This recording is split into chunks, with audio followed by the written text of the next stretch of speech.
보는 뉴스, 듣는 뉴스, 트래블 데일리 동영상 뉴스. 오늘은 어떤 소식이 있을까요? 오늘 순서 시작합니다. 특별 고용 지원 업종을 한시적으로 무기한 적용해야 된다는 필요성이 처음으로 대두됐습니다. 관련 소식 전해드리겠습니다. 한국과 중국 간 부정기 항공편 추가 운항될 예정입니다. 하나투어가 베트남 교민을 위한 전세기 운영 대행사로 선정이 됐습니다. 태국이 상용객 14일 격리 해제를 검토하고 있는 것으로 알려졌습니다. 인천광역시가 스마트 관광 도시에 선정됐습니다.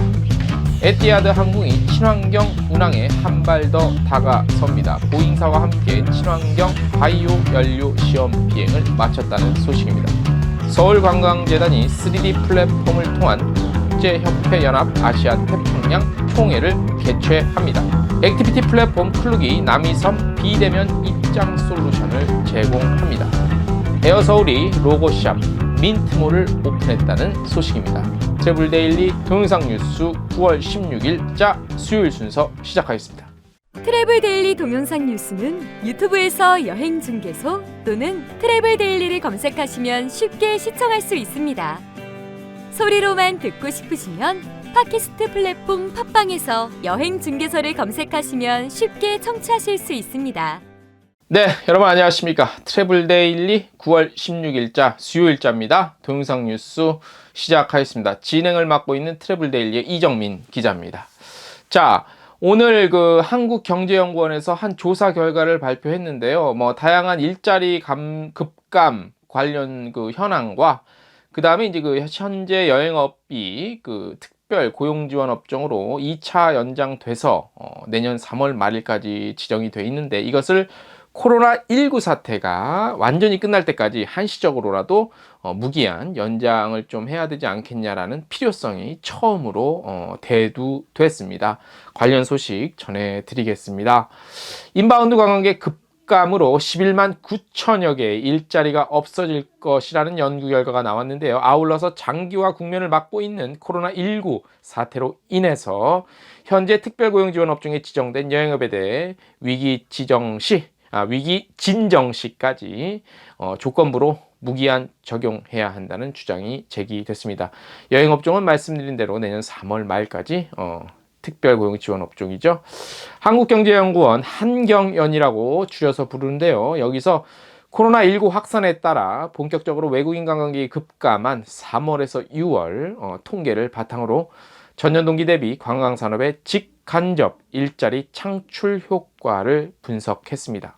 분석 기간인 3월부터 6월 4개월 동안의 외국인 관광객은 5만 2,400여 명으로 전년 동기 대비 99% 감소했죠. 이에 따라 동기간 중 국내 관광 산업의 취업 유발 인원은 11만 9천여 명 한 것으로 추정이 됐습니다. 여기서 취업 유발 인원이라는 게 뭐냐면요. 관광 산업이 유발하는 직간접적인 일자리를 의미합니다.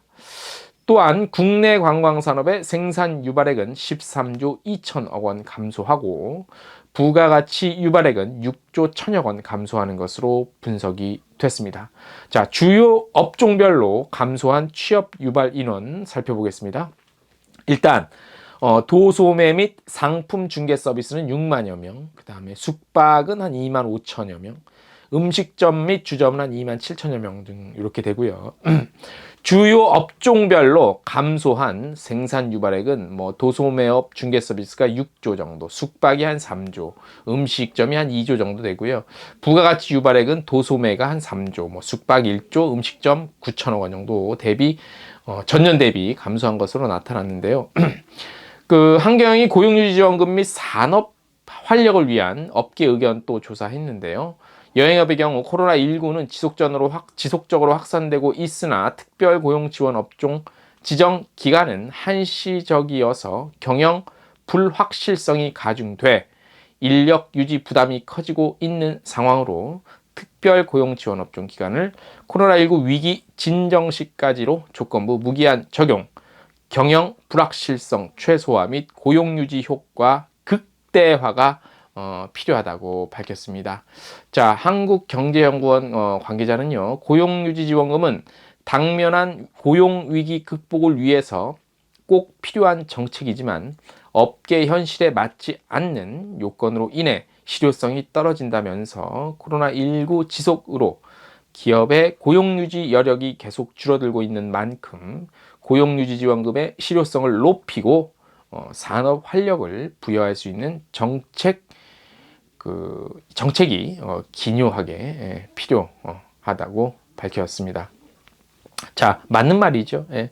자, 근데 이제 지금은 너무 너무 길어지고 있기 때문에 고용유지도 고용유지지만 사실 당장 먹고 살 돈이 없는 게 우리 여행업계의 현실입니다. 예. 이것도 뭐 이론적으로는 좋은 말인데, 일단 뭐 긴급 일단 직접적인 자금 지원도 뭐 좀 많이 좀 이루어져야 될 것 같고, 법인 영세 업체에 대한 차별 문제도 있어죠. 차별하려고 차별한 건 아니지만 제도상. 예. 그래서 이런 문제도 빨리 좀 잘 전달이 돼서 이런 틈새도 한번 좀 메꿔질 수 있는 그런 정책들이 긴급하게라도 나왔으면 좋겠습니다. 유례 없는 일이니 또 유례 없는 정책을 펼치는 것도 필요해 보입니다. 다음 소식입니다. 오는 17일부터 한국과 중국 간 부정기 항공편이 추가로 운항이 될 예정입니다. 국토교통부와 외교부가 공동으로 발표한 내용인데요. 그동안 우리 국민이 중국과 필수적 활동 및 교류 방문 원활하게 할 수 있도록 한중 고위급 교류 계기 등을 활용 중국 측과 지속 긴밀 소통해 왔다고 합니다. 그래서 부정기 항공편 추가 운항하게 됐다고 하는데요. 이번에 추가 운항 추진 중인 부정기 항공편 중에서 우선 중국 칭다오, 정저우, 샤먼 등 3개 지역을 17일부터 총 7편 운항합니다. 모두 인천 노선입니다. 우리 국적사는 대한항공이고 중국은 어디죠? 무슨 항공이었죠? 제가 요건 다시 말씀을 드릴게요. 해당 항공편은 탑승하려는 승객은 탑승 70시간 전에 검사 받으셔야 되고 증명서 소지하셔야 됩니다. 7편 외에 중국 측과 추진 중인 부정기 항공편의 운항 스케줄 등 세부적인 사항은 확정되는 대로 항공사 그리고 주중 대한민국 대사관 홈페이지 통해서 알린다고 합니다. 그 다음 소식입니다. 하나투어가 베트남 교민을 위한 전세기 운영을 하고 있습니다. 8월부터 지정됐다는 사실을 잘 모르실 겁니다. 베트남에 있던 우리 교민, 기업, 유학생들 귀국한 바 있죠. 현재 베트남도 뭐 진정은 돼 가고 있으나 모든 외국인의 입국 금지했기 때문에 특별 입국만 가능한 상황이죠. 그래서 베트남 특별 입국을 위해서는 베트남 내 영리, 비영리 단체가 베트남 정부 기관의 승인을 받아야 합니다. 그래서 승인을 받은 교민, 기업인 등은 한인회를 통해 하나투어가 운영하는 베트남 특별 전세기를 이용할 수 있습니다. 하나투어는 항공권 및 격리 호텔 그리고 식사, 현지 교통수단을 제공하고 베트남 정부에 제출하는 서류 작성 방법 등을 안내하고 있습니다. 베트남 하노이, 호치민, 한인 공고를 통해 전세기 운영 대행사로 선정된 하나투어는요, 하노이 전세기로 8월 14일과 28일 각각 운항을 했었고요. 호치민도 운항을 했었습니다. 8월에만 400명 정도 했다고 하네요. 예, 그래서 연말까지 월 1회에서 2회 정도 전세기를 추가적으로 운영한다고 합니다. 그래서 베트남 각 지방, 성, 그리고 시로부터 승인을 받은 기업들의 개별 입국도 지원하고요. 베트남 정부는 투자자, 그다음에 전문가, 숙련 근로자 등 기업인들을 대상으로 승인을 받아도 입국이 허용이 된다고 합니다. 다음 소식입니다. 태국 보건부가 마이스 산업을 통한 경제 활성화 위해서 태국 컨벤션 전시국은 코로나19 상황 운영센터에 9월 중 비즈니스 여행객들의 14일간의 격리 없이 입국할 수 있는 방안을 제안할 예정이라고 밝혔습니다. 비즈니스 여행객은 출국 70시간 이내 발급받은 음성 확인서 제출하셔야 되고요.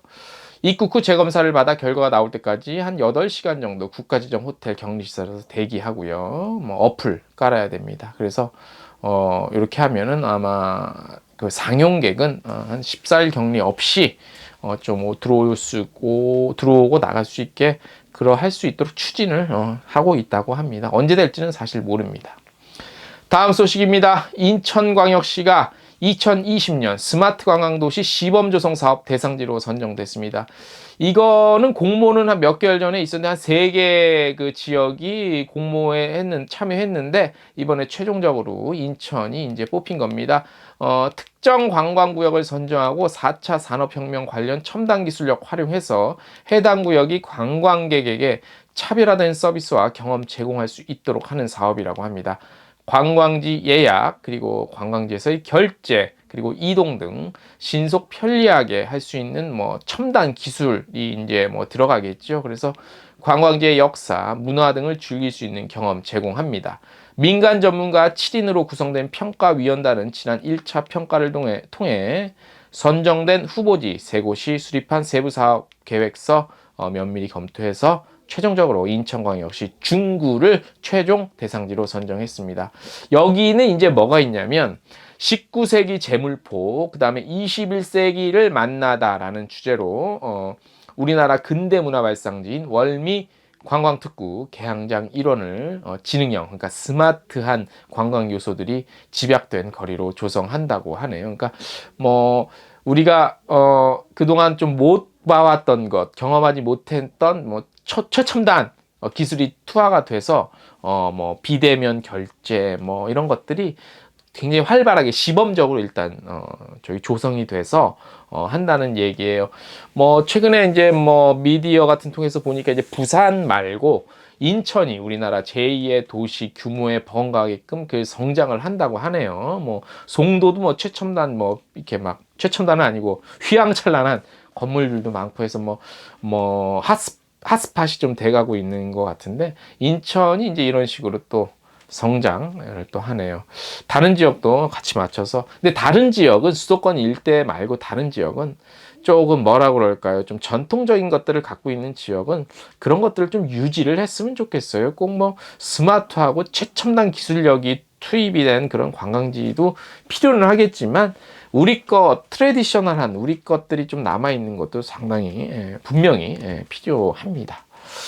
자, 오늘 순서는 대략 여기까지고요. 저희가 매주 목요일 저녁 8시에 보내드리는 라이브 생방송 댓글 토론 이번 주에도 예정이 되어 있습니다. 9월 17일 목요일 저녁 8시 라이브 방송 예정입니다. 유튜브는 이제 그 여행 중개소 채널을 통해서만 라이브 방송이 라이브로 나가고요. 이번 주 주제는 저희가 정했는데 일단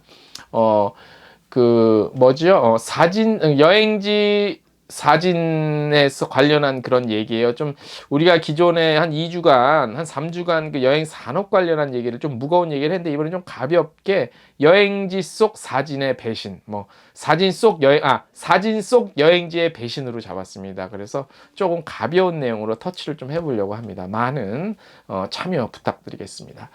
자, 오늘 순서는 여기까지입니다. 안녕!